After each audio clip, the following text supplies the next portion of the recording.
Hello there, this is Mark from Universal Ropes Course Builders, and we are recording a webinar today on logging and inspection of equipment used in aerial adventure courses and challenge courses, ropes courses.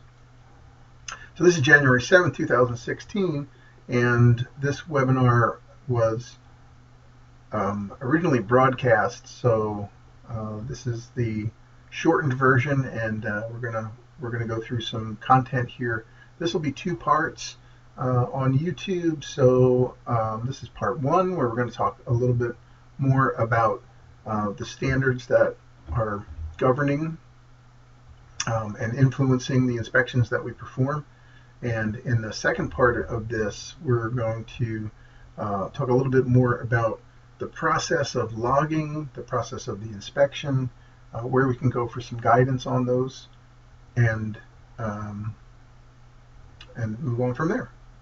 So I'm going to jump out of the screen, and we're going to come back in and move forward. I want to show you a little picture right here. This is our model client, someone who has gotten all their equipment out, laid it out in nice little bundles, nice little piles. Consequently, this equipment is all numbered as well, and it's stacked in numerical order, so that as we're going through this, looking at their list, their log of equipment, we can also go through each individual piece and look at some of the equipment. So as far as the process goes of getting this set up, we're going to take a look at what we might suggest as a form. Now, this is one that's created by Universal Ropes Course Builders, and you can see here's a page that would be for ropes for a course that or a facility that has maybe a good number of ropes. A separate page here for harnesses, and as you can see, we're going to look at some of the equipment, some of the information that's going to get logged in here. So the date that the inspection is happening, when we're going to put the next inspection due, and also the frequency of inspection. Is this getting done on a monthly basis? Is this getting done on an annual basis? Or is there some other schedule for that inspection to happen at your facility? Who's doing it? And then we're going to look through here. So when we talk about the number, we're talking about, maybe that's the number that harness has been assigned. Harness number one may have a serial number, it may not. We might give it a number ourselves in-house. For example, maybe the date that it went into service and a number for that year. So harness number one may actually be put into service in 2012, and maybe it was harness number one. So for here, maybe harness number one might say 2012-01. And then maybe there's another number that's going to go along with that. What is this one? Well, maybe it was a head wall harness, and it was a standard size, which is that baby blue looking one. What's the manufacture date? Well, we're thinking that maybe it was manufactured 2011. They don't usually give a date of manufacture on there, but they do put the year on there. And then we're going to put the in-service date, which might have been February of 2012. All right. What's the retirement date? Well, for that, we're going to have to go to the manufacturer's recommendations, and we want to look and see what does the manufacturer recommend for retirement date. In the absence of that, then what is your local operating policy? What are the industry standards, and what is considered? Typically, we consider for a head wall harness a 10-year retirement date from the date of first service. So we're going to say that retirement date is going to be 04/2022. Sounding good? Okay. Then we're going to go through and we're going to look at that individual piece of equipment, and we're going to give it a rating, pass or fail. Now, where are we going to get that information from? Pass or fail? Who's qualified to make that assessment? We might want to get some other information for that. Ooh, and I closed those documents. So bear with me one second. We're gonna pull up a couple of documents so that we can have a peek at this.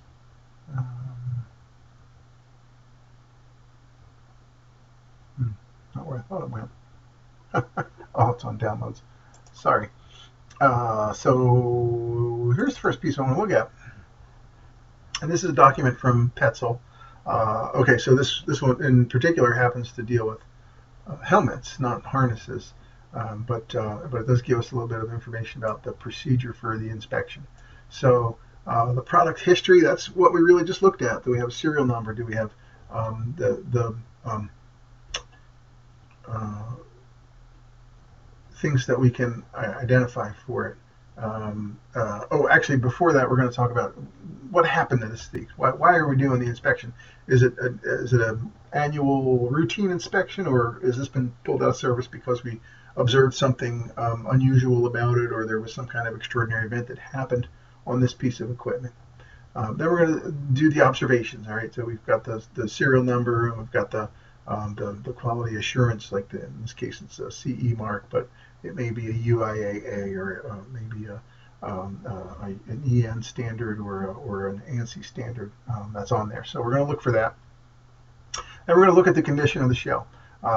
Later in this document, there are going to be some pictures of some particular items that would be important or serious enough that we're going to remove this piece from service. So we've looked at those. We're looking for the condition of a lot of things on the helmet. So we looked at the shell. We're looking at the slots and the crack, making sure there's no cracks. A lot of times, places where there are things like that, you'll get to see some cracks that come along with it. We're looking at the liner inside, the foam, the comfort foam that's in there. We want to see if there's any parts missing. We also want to then, once we got the liner, which is beyond the foam, that there's another piece inside the helmet. Some have it, some don't, but depending on the model, you may see that. Then we're going to check for the webbing inside, the part that's the inside harness part of the helmet. Most helmets that have a liner don't also have webbing in the interior of the harness, of the interior of the helmet, but it may. All right, we're going to check the headband, which is comfort foam. We're going to check the adjustment system and see that that's functioning and there are no broken parts or pieces. We want to make sure that it works in both directions depending on the model of the helmet that we have. Chin strap snaps, all the snaps and the pieces are there. It stays closed, and we can give a little tug on it. We want to make sure that it's going to stay on the head when something happens. Then we're going to look at the foam specifically to make sure that it doesn't need washing or that it's doing okay. Condition of the headlamp clamps, looking for missing pieces again, and then any other accessories. Does it have an integrated headlamp to it? Does it have a visor or something like that? And then as we move along, we'll see that we've got some examples of what we're looking for in this helmet. Up here top right, we see, I'm thinking that's a bullet. It looks like the helmet stopped it.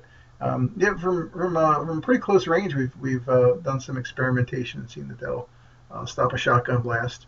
But we want to, certainly look for things like this on the Meteor helmet. The model, the Meteor, there were some places where the foam would crack a few years back, and that's what you're seeing there.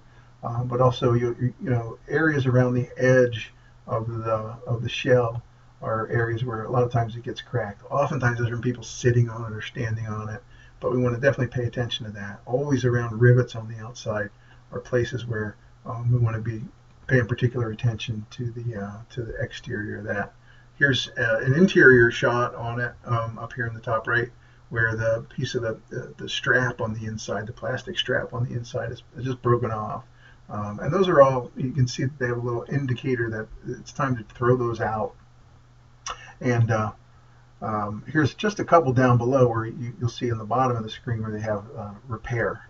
These are things that can actually be fixed. So comfort foam is bad, and it's still a model that's in production, and you'll be able to get a replacement for that. Okay, so that's part one of logging and inspecting equipment. We're going to come back in just a little bit in part two, and we're going to transfer this onto a form where we're going to record our information. So stay tuned, come back for part two. Talk soon.